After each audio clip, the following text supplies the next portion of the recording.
തെന്നിന്ത്യയിലെ lady super സ്റ്റാറാണ് Nayanthara. Glamour വേഷങ്ങൾക്കൊപ്പം തന്നെ അഭിനയ സാധ്യതയുള്ള വേഷങ്ങളും തനിക്ക് ചേരും എന്ന് നയൻതാര തെളിയിച്ചു കഴിഞ്ഞു. നയൻതാരയ്ക്ക് ഇപ്പോൾ എല്ലാവരോടും നല്ല സ്നേഹമാണെന്നാണ് സിനിമാ ലോകം പറയുന്നത്. ഇപ്പോൾ നയൻസ് ആകെ മാറിയത്രേ. മാധ്യമങ്ങളോടും ആരാധകരോടുമൊക്കെ ഇപ്പോൾ വളരെ സ്നേഹമാണ് നയൻസിന്. എല്ലാവരോടും ചിരിയോടെ മാത്രമേ നയൻസ് സംസാരിക്കാറുള്ളൂ. മാത്രമല്ല എല്ലാവരോടും വളരെ ബഹുമാനവുമാണ്.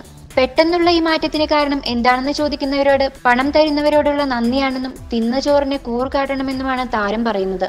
എന്നാൽ മറ്റു ചില വൃത്തങ്ങൾ പറയുന്നത് നയൻസിന്റെ കുടുംബജോത്സ്യന്റെ ഉപദേശപ്രകാരമാണ് ഈ മാറ്റം എന്നാണ്. You're watching me on metromatney.com. metromatney.com.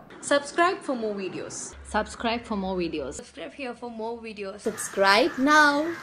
Thank you.